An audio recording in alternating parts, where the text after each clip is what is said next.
Imagine you're looking at an ancient map and you think you see, a few scattered villages. Hmm. Then you get this new data LiDAR, in this case, and bam, those dots suddenly form a single, massive, planned city. Right.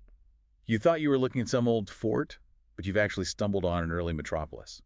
That's basically what happened in Brusselstown Ring in Ireland. It really is, and it forces a complete historical recalibration. This deep dive is so necessary because Brusselstown just fundamentally challenges that old assumption. The one about prehistoric Ireland only having small, scattered settlements. Exactly. This site demands we rethink the timeline, the social complexity, everything, really, for early Northern European societies. And we're zeroing in on a really critical period here for you. We're talking late Bronze Age, early Iron Age, so roughly 1193 to 410 BC. That's the one. Okay, let's unpack this. First off, the sheer scale is just staggering. The physical size of the site is its first huge argument. Brusselstown Ring is a massive hill fort, and it's up high, about 410 meters in elevation. And it has this unique structure. It does. It has these double concentric ramparts, and they enclose this monumental area of, well, over 41 hectares. That's about 100 acres. Wow. And that's across two hilltops, right? Two contiguous hilltops, yeah. Brusselstown and Spinas Hill. So the perimeter is huge, but the real shocker is what they found inside. They used remote sensing for this. They didn't just start digging randomly. Precisely. Thanks to LiDAR and detailed photogrammetry, they could essentially see beneath all the vegetation. And that's where the discovery was made. Yes, that analysis revealed over 600 micro-topographical anomalies. Okay, stop there. For anyone listening who isn't deep in archaeology jargon, what's a micro-topographical anomaly? 600 sounds like a very busy place. It was. They're essentially these subtle, faint bumps and terraces in the ground. You can think of them as ghost outlines. Outlines of what? Of where hundreds of structures once stood. They're interpreted as roundhouse platforms. And how does that compare to other sites? Well, to give you some context, the previously known large cluster in Ireland, Turlough Hill, had maybe 140, 150 houses. So this is 4 times bigger. At least. Brusselstown is the largest nucleated settlement identified so far in all of prehistoric Ireland and Britain. It was densely packed. That kind of density means they must have needed some serious infrastructure. And this is where it gets really interesting for me. The planning.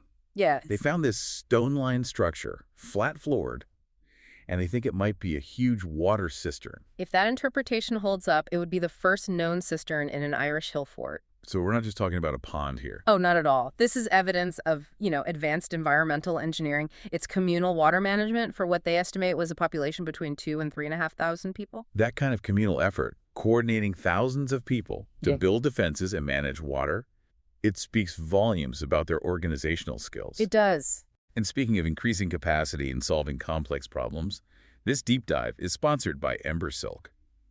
If you need help with AI training, automation, or even just uncovering where agents could make the most impact for your business, you should check out embersilk.com for your AI needs. Now, despite all that complexity, the social findings are just as compelling. Excavations showed houses of different sizes, from 6 meters up to 12 meters across. Where? And they were all occupied at the same time. But here's the surprise. All these homes had broadly similar artifact assemblages. Wait, hold on. If the houses were so different in size, some were twice as big as others, wouldn't that automatically suggest a hierarchy? Status differences? That's the incredible nuance the sources point out. While sure, status may have existed, the material difference wasn't obvious. So no treasure hoards in the big houses. Exactly. They weren't finding luxury goods piled up in the larger homes. It suggests the community might have been surprisingly, corporate. Meaning they focused on shared goals. Yes, on shared power rather than heavily stratified power. The energy went into these massive collective projects, the ramparts, the cistern, not into individual displays of wealth. So if we connect all this to the bigger picture, Yeah. the density, the scale, the planning, Yeah. it means Brusselstown is being labeled as proto-urban. Correct. It suggests urban-like density and planning emerged in Northern Europe almost 500 years earlier than we thought. Pushing the clock back to around 1200 BC. It fundamentally rewrites our understanding of how social complexity developed in the Atlantic Bronze Age. So what's the final takeaway here? For me, it's this testament to collective investment. You have this incredibly complex planned society, but it was apparently achieved without sharp internal divisions. It really showcases our remarkable, maybe even inherent capacity for large-scale social coordination, for problem solving very early in our history. What Brusselstown really makes you consider is this. If these huge functional societies could be built not just on hierarchy, but on coordination and shared effort. Right. What does it say about the models of progress and power we can strive for today? It's a very inspiring legacy. If you enjoyed this deep dive, please subscribe to the show. Hey, leave us a 5-star review if you can. It really does help get the word out. Thanks for tuning in.